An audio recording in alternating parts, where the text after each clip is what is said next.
సామాజిక న్యాయం అంటే ఈ మాదిరిగా చేయాలి అని చెప్పి చూపించాం. రాజ్యసభ నుంచి ఎమ్మెల్సీల వరకు, ఎమ్మెల్సీల నుంచి మంత్రి పదవుల వరకు ఈ వర్గాలకే ఇచ్చిన మీ అన్న ప్రభుత్వం సప్త వర్ణాల మిశ్రమం అని చెప్పి కూడా ఈ సందర్భంగా చెప్పడానికి గర్వపడతా ఉన్నా. ఇది ఒక సామాజిక ఇంద్రధనస్సు అని కూడా చెప్పడానికి సంతోషపడతా ఉన్నా. ఇది మీ ఇంటింట ఈ ప్రభుత్వం మీకు తోడుగా ఉంటూ మీ ప్రతి ఇంట్లో చదువుల విప్లవాలు, ఆర్థిక విప్లవాలు, మహిళా విప్లవాలు, సాధికార విప్లవాలు తీసుకువస్తున్న మన సామాజిక పరివర్తనల విప్లవ రథాన్ని ఆపేందుకు గత 5 ఏళ్లలో జరిగిన ప్రయత్నాలను గుర్తు తెచ్చుకొని ప్రతి ఒక్కరూ కూడా ఓటు వేసేటప్పుడు ఆలోచన చేసి ఓటు వేయమని కోరుతా ఉన్నా. గవర్నమెంట్ బడిలో ఇంగ్లీష్ మీడియం వద్దని అడ్డుకున్న వారికి బుద్ధి చెప్పండి అని అడుగుతా ఉన్నా.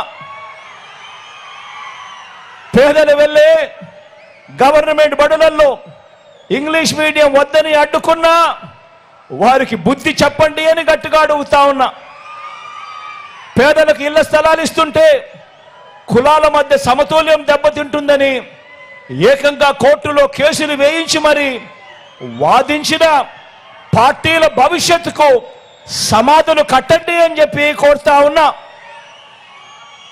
ఎస్సీ కులాలలో ఎవరైనా పుట్టాలనుకుంటారా అన్న వారికి రాజకీయ భవిష్యత్తు లేకుండా తీర్పునివ్వండి అని చెప్పి కోరుతా ఉన్నాను. బీసీల తోకలు కత్తిరిస్తా అన్న బాబును సమర్థించే అనేక తోకలను మరోసారి కత్తిరించండి అని చెప్పి కోరుతా ఉన్నా.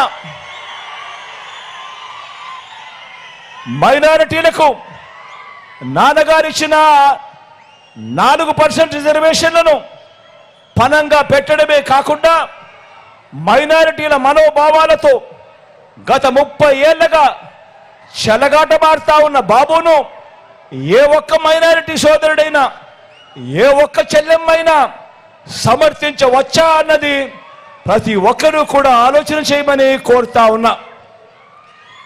ప్రతి ఒక్కరూ ఆలోచన చేయమని కోరుతా ఉన్నా. ఈ వర్గాలన్నీ నాకైతే నేను నా నా నా నా అని హక్కును చేర్చుకున్న వర్గాలు.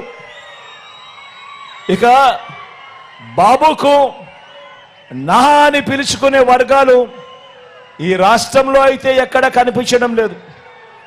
చంద్రబాబు నాయుడు గారికి నా అని పిలుచుకునే వర్గాలు ఎక్కడున్నాయో తెలుసా? మన రాష్ట్రంలో అయితే లేవు, పక్క రాష్ట్రంలో ఉన్నాయి.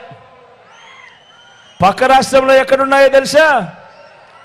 హైదరాబాద్లో మెట్రోలో, హైదరాబాద్ హైటెక్ సిటీ దగ్గర ఓ ఈనాడు, ఓ ఆంధ్రజ్యోతి, ఓ TV5 వీరందరికీ తోడు ఒక దత్తపుత్రుడు.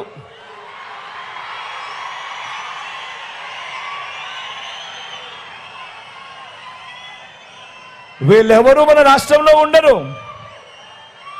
వీళ్ళ ఇల్లు ఎక్కడుంది అని అంటే హైదరాబాదు. చంద్రబాబు నాయుడు గారికి నా నా నా అని పిలుచుకునే వాళ్ళు మన రాష్ట్రంలో ఎవరూ లేరు, పక్క రాష్ట్రంలో ఉన్న వీళ్ళు తప్ప. మరి ఇవన్నీ కూడా ఆలోచన చేయమని కోరుతా ఉన్నా. ఇవన్నీ కూడా ఆలోచన చేస్తే పిల్లలకు, అక్క చెల్లెమ్మలకు, అవ్వలకు, తాతలకు, రైతులకు, సామాజిక వర్గాలకు, ఇలా ప్రతి ఒక్కరికి గత 30 ఏళ్లుగా బాబు మోసాలు, అన్యాయాలు చేయడమే కనిపిస్తాయి. ఈ చంద్రబాబు నాయుడు గారు అనే వ్యక్తికి విలువలు లేవు, విశ్వసనీయత లేదు. ఆయన పేరు చెబితే గుర్తుకొచ్చే ఒక మంచి లేదు, ఆయన పేరు చెప్తే గుర్తుకొచ్చే ఒక మంచి స్కీము లేదు. ఆయన పేరు చెప్తే గుర్తుకొచ్చేది మాత్రం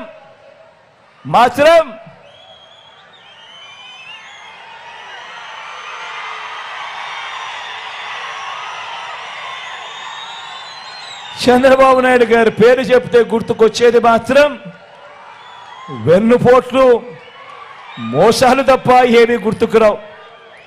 ఇక్కడే మీ అందరికీ కూడా 5 ఏళ్ల కిందట జ్ఞాపక శక్తి కాస్తో మీ అందరికీ కూడా జ్ఞాపకం ఉంటుంది. కాబట్టి ఒక్కసారి ఇదే పెద్ద మనిషి చంద్రబాబు నాయుడు గారు 2014లో ఎన్నికల ప్రణాళిక అని చెప్పి తీసుకొచ్చాడు. ఆయన ఒక్కడే తీసుకురాలేదు. ఆయనతో పాటు ఆ పొత్తులో అప్పుడు కూడా ఇప్పటిలాగానే ఓ దత్తపుత్రుడిని తెచ్చుకున్నాడు, ఢిల్లీ నుంచి మోడీ గారిని తెచ్చుకున్నాడు. తెచ్చుకొని ఇదే పెద్ద మనిషి చంద్రబాబు నాయుడు గారు 2014లో కూడా ఎన్నికల మేనిఫెస్టో అని చెప్పాడు. రంగురంగుల కాగితాల మీద రంగురంగుల ఆశలు ప్రతి సామాజిక వర్గానికి చూపించాడు. ముగ్గురు కలిశారు. మోడీ గారు కూడా ఉన్నారు కదా, చంద్రబాబు నాయుడు గారు సపోర్ట్ చేస్తారు, చంద్రబాబు నాయుడు గారు చేస్తారు అని చెప్పి భ్రమ కూడా కల్పించాడు. మేనిఫెస్టో ఇంత లావు డాక్యుమెంట్ 650 పేజీలతో మేనిఫెస్టో ఇచ్చాడు. 650 హామీలతో మేనిఫెస్టో ఇచ్చాడు. ఇచ్చిన మా చంద్రబాబు నాయుడు గారు 650 హామీలైతే ఇంత లావు డాక్యుమెంట్ మేనిఫెస్టో అయితే ప్రజలకు గుర్తుండదు, ప్రజలు మర్చిపోతారు, ప్రజలు ఓటు వేసేటప్పుడు ఆ ప్రజలకు గుర్తుండదు అని ముఖ్యమైన హామీలు అంటూ చంద్రబాబు నాయుడు గారు ఆ మేనిఫెస్టోలోని ముఖ్యమైన హామీలు అంటూ ఈ మాదిరిగా ఒక పాంఫ్లెట్ ప్రతి ఇంటికి పంపించాడు.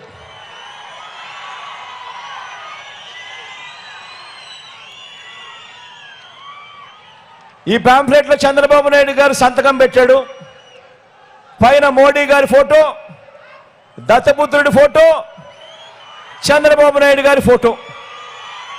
ప్రతి ఇంటికి ఈ పాంఫ్లెట్ పంపించాడు. చంద్రబాబు నాయుడు గారు సంతకం పెట్టి ముఖ్యమైన హామీలు అని చెప్పి దీంట్లో రాశాడు. దీంట్లో రాసిన ఈ ముఖ్యమైన హామీలను పేపర్లలో అడ్వర్టైజ్మెంట్లు ఇచ్చారు. ఈనాడులోను, ఆంధ్రజ్యోతిలోను.